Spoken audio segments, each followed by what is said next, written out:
జగన్ ప్రభుత్వాన్ని చూసి బుద్ధి తెచ్చుకోవాల్సిన స్టాలిన్ ఆ పని చేయలా. ఎందుకంటే పక్క రాష్ట్రమే. నవరత్నాల పేరుతో వేల కోట్ల రూపాయలు ప్రజలకు పంచిపెట్టాడు. 4.5 లక్షల కోట్లు పంచిపెట్టాడు జగన్మోహన్ రెడ్డి. ప్రతి ఇంటికి సంక్షేమం అందింది. పరిపాలన అద్భుతమైన సంస్కరణలు తీసుకొచ్చాడు. ఇంటింటికి వాలంటీర్ దగ్గర నుంచి 2000 మందికి సచివాలయం దాకా అన్ని అద్భుతాలు చేశాడు. కానీ నోరు అదుపులో లేని నాయకుల విచ్చలవిడితనాన్ని ఆపలేదు. పైగా సమర్థించాడు. నాకు బీపీలు వచ్చి చేశారు లాంటి సమర్థనలు జరిగినాయి. అదే సందర్భంలో తప్పుడు మాటలు మాట్లాడుతా హిందుత్వాన్ని దూషించే ద్వేషించే వాళ్ళని కంట్రోల్ చేయాల, అది దెబ్బతీసింది.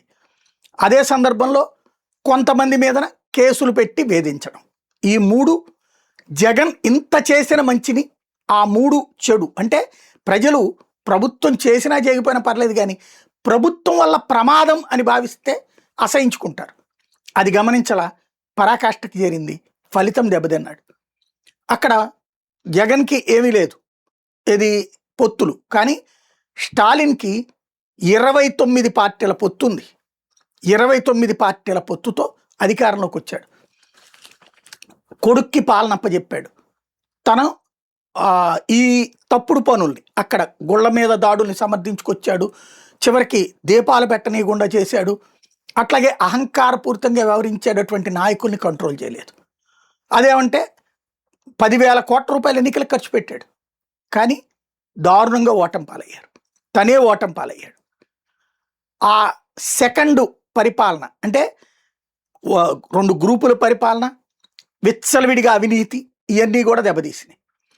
ఇప్పుడు ఇక్కడ గుర్తుపెట్టుకోవాల్సింది అదే, మనం ముగ్గురితో కలిసి ఉన్నాం కాబట్టి మాకేం ప్రాబ్లం లేదు. అక్కడ 29 మందితో కలిసిన వాళ్ళు ఓడిపోయారు. 60 మందితో కలిసి ఏఐఏడీఎంకే కూటమి ఓడిపోయింది. ఒక్కడే ఉన్నటువంటి విజయ్ గెలిచాడు. ఇక్కడ రేపు పొద్దున ఆ పరిస్థితి రాకుండా ఉండాలి అంటే మనం చేసేటటువంటిది వేధిద్దాం, మాట్లాడే వాళ్ళని వేధిద్దాం, జర్నలిస్టులు వేధిద్దాం, లేకపోతే కేసులు పెడదాం, దొంగ కేసులు పెడదాం, హింసిద్దాం, అవి చేశాడనే కదా జగన్కి వ్యతిరేకంగా ఓట్లు వచ్చింది. అంతకు 10 చేసి అప్పుడు ఇసుక అమ్మితే ప్రభుత్వానికి డబ్బులు వచ్చినాయి. ఇప్పుడు ఇసుక అమ్మకుండా వ్యక్తులు దోచుకుంటున్నారు. మట్టి, ఇవన్నీ ఎవడు పట్టించుకోలే అనుకుంటున్నాం. పట్టించుకుంటారనడానికి సాక్ష్యం అక్కడ, పట్టించుకుంటారనడానికి సాక్ష్యం ఇప్పుడు ఇక్కడ ఆలోచించుకోవాల్సి లేదు. ఇదే ధోరణి కరెక్టు, మన రాష్ట్రం వేరు. ఇంకా అసలు ఇక్కడైతే టీవీలు అక్కడ మీడియా అంతా అతని చేతిలోనే ఉంది కదా, డిఎంకేల చేతిలోనే ఉంది కదా, అయినా సరే మార్పు వచ్చింది కదా. అలాగే డబ్బులు 10,000 కోట్లు ఖర్చు పెట్టాడు స్టాలిన్, 5,000 కోట్లు ఖర్చు పెట్టింది ఏఐఏడీఎంకే, అవలేదే. ఇక్కడ గుర్తుపెట్టుకోవాల్సింది, డబ్బుతో అయిపోతుంది రాజకీయం అంటే భయం, ప్రజలలో ఒక అసహ్యం, భయాన్ని కలిగించితే ఏం పర్లేదులే అనుకుంటే కట్టర్ల చుట్టూ ఆధారపడితే ప్రమాదం.